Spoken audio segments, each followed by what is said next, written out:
Hi students, this is Rajeshwari, Department of Commerce, Sir CRR College for Women. Today we have to discuss the topics in Unit 5, Company Audit and Auditors Report. Topic is Kinds of Audit Report.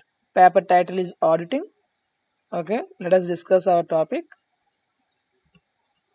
Kinds of Audit Report. So previous వీడియోలో మనం అన్ని చూసామమ్మా types of report contents of report and forms of report అని. So అసలు forms audit report ఎలా ఉంటుంది అంటే ఏంటి, ఎలా ఉంటుంది, దాని ఫామ్ ఏంటి, అందులో ఏమి ఉంటాయి అన్నీ మనం చూసాం. సో ఆడిట్ రిపోర్ట్లో కూడా కొన్ని టైప్స్ అనేవి ఉంటాయి అమ్మా. సో అందులో బేసిక్గా 2 types. One is clean or unqualified report and next one is qualified report. So ఈ రెండు రకాలు బేస్ అయ్యి రిపోర్ట్ అనేది, ఆడిట్ రిపోర్ట్ అనేది ప్రిపేర్ చేయడం జరుగుతుంది. So first one is clean or unqualified report. When the auditor is satisfied to the fairness of the balance sheet and profit and loss account, he will give clean report.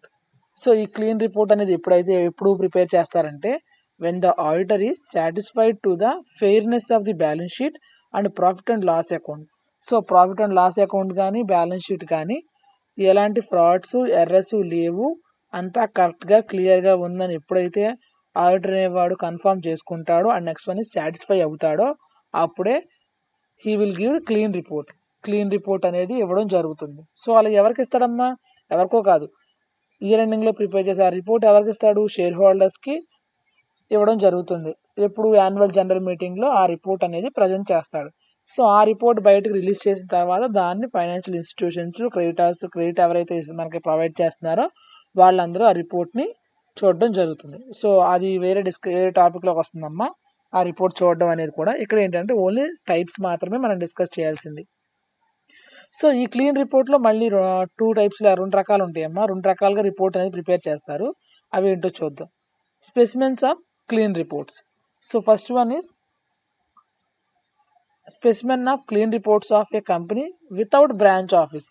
అంటే దాని title అంతేనమ్మా, report పేరే specimens of clean reports of A company without branch office. అంటే కంపెనీకి without branch office లేకుండా report అనేది prepare చేస్తే clean and qualified report ఎలా ఉంటుంది, దాని ఫార్మేట్ ఏంటో చూద్దాం. To share holders XYZ limited Chandigarh. So ఇక్కడ ఏంటంటే ఎవరికైతే మనం ఈ రిపోర్ట్ అనేది ప్రిపేర్ చేస్తున్నామో, సో షేర్ హోల్డర్స్కి అయితే to the share holders XYZ limited Chandigarh. అంటే అక్కడ ఆ కంపెనీ నేమ్ ఏదైతే ఉందో ఆ నేమ్ అనేది ఇక్కడ మెన్షన్ చేయడం జరుగుతుంది. ఓకేనా? We have to audit the attached balance sheet of XYZ limited as at the and the statement of profit and loss account of the company for the years ended on the date and schedules annexed thereto and the reports as follows. So ఏమి రాస్తారంటే, we have to audited the attached balance sheet of XYZ limited as at. So XYZ company పేరు అమ్మ, ఇక్కడ మనం ఏ company prepare చేస్తున్నామో report అనేది ఆ కంపెనీ నేమ్ అనేది ఇక్కడ మెన్షన్ చేయడం జరుగుతుంది. So we have to audited the attached balance sheet of XYZ అన్నాడు. సో మన ఏ కంపెనీది అయితే ఆ బ్యాలెన్స్ షీట్ ప్రిపేర్ చేస్తున్నాము ఆడిట్ రిపోర్ట్ అనేది, ఆ కంపెనీ యొక్క నేమ్ అని ఇక్కడ మెన్షన్ చేస్తారు. ఆ కంపెనీకి అటాచ్ చేసిన బ్యాలెన్స్ షీట్ అంటే ఆ కంపెనీకి సంబంధించిన బ్యాలెన్స్ షీట్ ఏదైతే ఉందో దాన్ని ఆడిట్ చేసాము. వీ హ్యావ్ ఆడిట్ చేసాము. Attach the balance sheet of XYZ limited, ఆ XYZ లిమిటెడ్కి సంబంధించిన కంపెనీ యొక్క బ్యాలెన్స్ షీట్ అనేది ఆడిట్ చేసాం. యాజ్ ఎట్ ద అంటే అది ఎప్పుడైతే ఎండ్ అయిందో, ఆడిట్ రిపోర్ట్ చేసే ఫర్ ఎగ్జాంపుల్ మన ఫైనాన్షియల్ అకౌంట్ చేసేటప్పుడు ఇయర్ ఎండింగ్ రాస్తాం. At the end of 31st March అనో లేదా December 12 అని ఏదో రాస్తాం. సో అదే ఇక్కడ యాజ్ ఎట్, ఎప్పుడైతే అది ఎండ్ అయిందో దాని డేట్ ఇక్కడ. And the statement of profit and loss account of the company for the years ended. So profit and loss account కూడా ఎంతేనమ్మా, ఇయర్ ఎప్పుడైతే ఎండ్ అయిందో అప్పుడే ఈ profit and loss account statement కూడా ప్రిపేర్ చేస్తారు. ఆన్ ద డేట్, ఆ డేట్న the schedules annexed there to be reports as follows. So year ending ఎప్పుడైతే అయ్యిందో అప్పుడు ఈ బ్యాలెన్స్ షీట్, కంపెనీకి సంబంధించిన balance sheet, profit and loss account కూడా ఆడిట్ చేయడం జరుగుతుంది. సో ఆ రిపోర్ట్లో ఏ ఉంటాయి అనేది చూద్దాం. సో ఆడిట్ రిపోర్ట్లో ఏ ఉంటాయి? We have obtained all information and explanation which has to be best of our knowledge and believes were necessary for the purpose of audit. So previous వీడియోలో మనం చెప్పినట్టు ఫార్మ్స్ ఆఫ్ ఆడిట్ అని ఒక టాపిక్లో discuss చేసామమ్మా. Audit రిపోర్ట్లు ఏ ఉంటాయి ఏంటి అనేది కంప్లీట్గా మనం డిస్కస్ చేయడం జరిగింది. సో అదే ఇక్కడ ఇచ్చాడు. We have to obtain all information. So audit చేసేటప్పుడు కంపెనీకి సంబంధించిన అంత ఇన్ఫర్మేషన్ అనేది కూడా మనం గ్యాదర్ చేయాల్సి ఉంటుంది. Next one, and explanation which to be best and for our knowledge.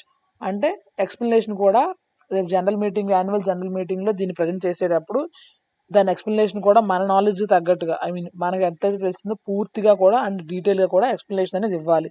And beliefs were necessary for the purpose of audit. So audit చేసేటప్పుడు నమ్మాలి ఏంటంటే మన దగ్గర ఉన్న ఇన్ఫర్మేషన్ అండ్ ఎక్స్ప్లెనేషన్ కూడా క్లియర్గా ఉందా లేదా అనేది కూడా వన్స్ ఒకసారి చెక్ చేసుకోవాలి. Next one, proper books of accounts as required by law have been kept in accordance with the standard of accounting practices. So accounting standards ప్రకారం ప్రాపర్ బుక్స్ ఆఫ్ అకౌంట్స్ అనేది కూడా అవసరం అమ్మ. సో అన్నీ కూడా employees చెప్పారని నమ్మి ఆడిట్ రిపోర్ట్ అనేది ప్రిపేర్ చేయకుండా ప్రాపర్ బుక్స్ అనేది ప్రతి అకౌంట్ కంపెనీ అనేది ప్రాపర్ బుక్స్ అనేది మెయింటైన్ చేయడం జరుగుతుంది. ఆ బుక్స్ని బేస్ చేసుకుని ఆ అకౌంట్స్ బుక్స్ని బేస్ చేసుకుని ఆడిట్ అనేది అకౌంటింగ్ స్టాండర్డ్స్ ప్రకారం ఆడిట్ అనేది కండక్ట్ చేయాలి. Next one, balance sheet and profit and loss account deal within the report or in the agreement with the books of accounts. So balance sheet and profit and loss account deal within the report or in the agreement with the books of accounts.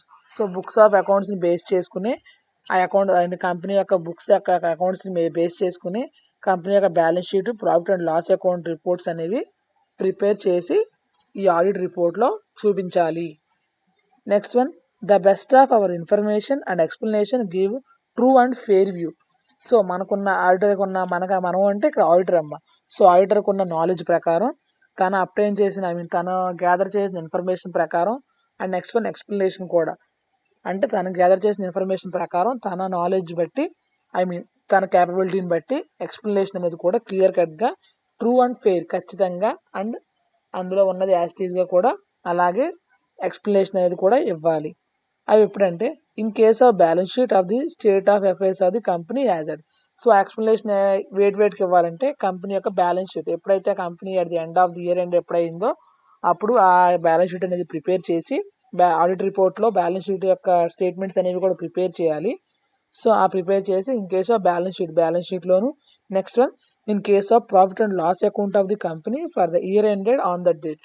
So next one profit and loss account కూడా ఎప్పుడైతే year end అవుతుందో అప్పుడు దాన్ని కూడా ఈ information అనేది true and fair ఖచ్చితంగా ఉందో లేదో చూసి దాన్ని షేర్ హోల్డర్స్కి ఇన్ఫర్మేషన్ అనేది balance sheet, profit and loss account యొక్క ఇన్ఫర్మేషన్ అనేది ట్రూ అండ్ ఫెయిర్గా ఖచ్చితంగా అండ్ నిజాయితీగా వాళ్ళకి ప్రొవైడ్ చేయాల్సి ఉంటుంది ఈ ఆడిట్ రిపోర్ట్లో.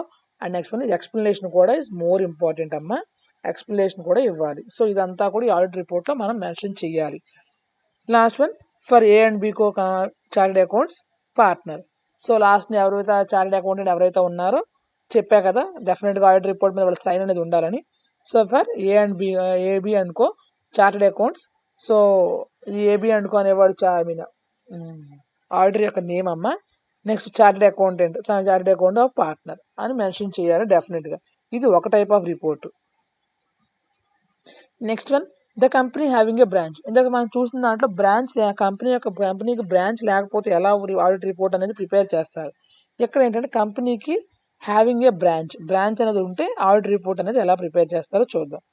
In case of company having a branch a few more additions will be made but the basic report will be remain the same. So company ఒకవేళ బ్రాంచ్ ఉంటే కనుక ఏమీ లేదు, మన ముందు రిపోర్ట్లో బ్రాంచ్ లేకుండా ఉంటే ఎలా రిపోర్ట్ ప్రిపేర్ చేస్తామో యాస్టీస్గా అలాగే ఈ కంపెనీ బ్రాంచ్ ఉన్నా సరే అలాగే ప్రిపేర్ చేస్తామమ్మా. కాకపోతే ఫ్యూ మోర్ ఎడిషన్స్ కాదు కొన్ని పాయింట్స్ అనేవి యాడ్ అవుతాయంట ఈ అన్బ్రాంచ్డ్ మోడల్లో. అవేంటో చూద్దాం. The accounts of branch office have not been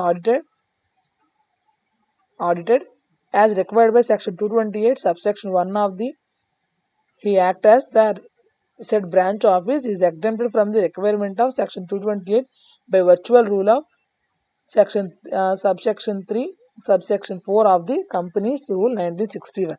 so ఈ సెక్షన్స్ అనేవి కూడా ఆ కంపెనీ హ్యావింగ్ ఏ బ్రాంచ్లో రిపోర్ట్ ప్రిపేర్ చేసేటప్పుడు ఇవన్నీ కూడా మనం మెన్షన్ చేయాలమ్మా.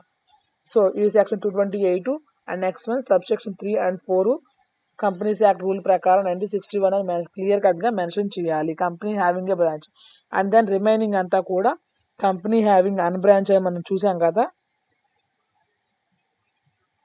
ఇందులో కంపెనీ వితౌట్ బ్రాంచ్ ఆఫీస్ అని. సో సేమ్ ఇదే ఫార్మాట్ అనేది కంపెనీ హ్యావింగ్ బ్రాంచ్ కూడా ఉంటుంది, కాకపోతే few more editions.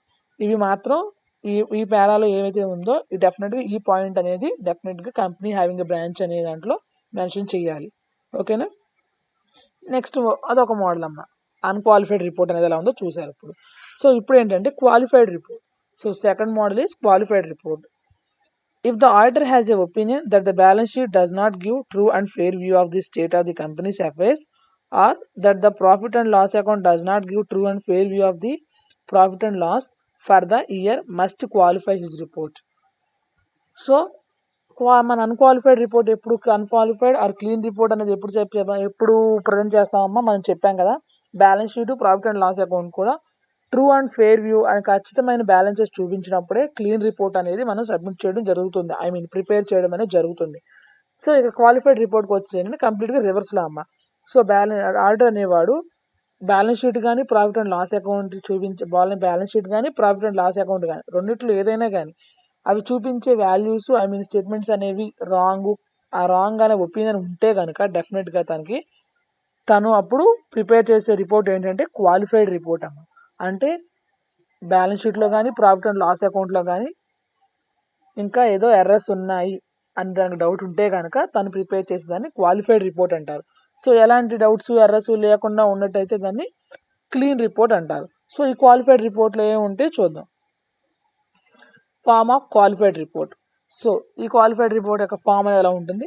To share హోల్డర్స్కి అయితే మనం రిపోర్ట్ ప్రిపేర్ చేస్తే కనుక టు షేర్ హోల్డర్స్, ఆ కంపెనీ ఏదైతే అది ఇక్కడ ఏంటంటే ఏబీసీ లిమిటెడ్ అని తీసుకున్నాడు. సో చూద్దాం.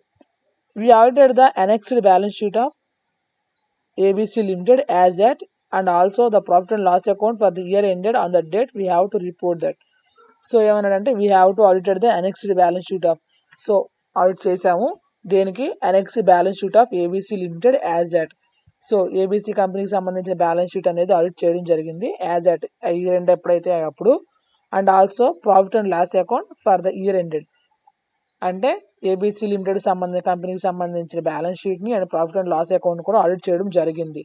ఆ రిపోర్ట్ ఎలా ఉందనేది క్రింద వీ హ్యావ్ రిపోర్ట్ దట్. ఆ రిపోర్ట్ ఎలా ఉందనేది క్రింద ఇచ్చాడమ్మా, చూద్దాం. We have obtained all information and explanation which the best of our knowledge and beliefs were necessary for the purpose of our audit. So unqualified రిపోర్ట్లు ఏమైతే మనం రాసామో యాస్టీజ్గా అవే ఉంటాయమ్మా. Proper books of accounts is required by law have been kept by the company. So చెప్పా కదా, proper books అనేవి డెఫినెట్గా మెయింటైన్ చేయాలి. In the absence of stock registers, adjustments relating to the balances of registers have been accepted in the basis of decisions of management. So management యొక్క decisions అన్నిటిని base చేసుకుని proper బుక్స్లో నుంచే ఈ report అనేది ప్రిపేర్ చేయాలి. Same యాస్టీస్గా unqualified రిపోర్ట్లో మనం ఏమైతే ఈ పాయింట్స్ అనేవి మనం చూసామో సేమ్ అవే క్వాలిఫైడ్ రిపోర్ట్లో కూడా ఉంటాయి.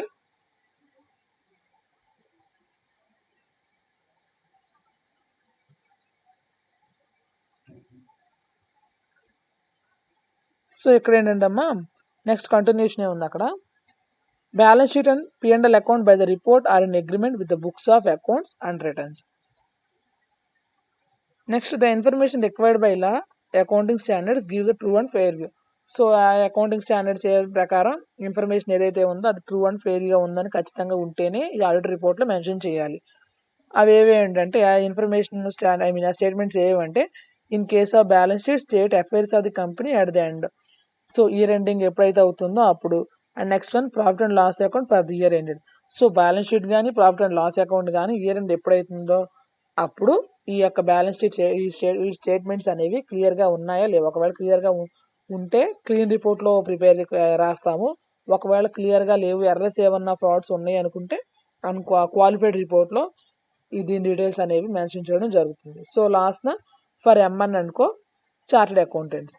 సో ఎవరైతే ఆడిటర్ అనేవాడో ఆడిటర్ యొక్క సైన్ అమ్మిది.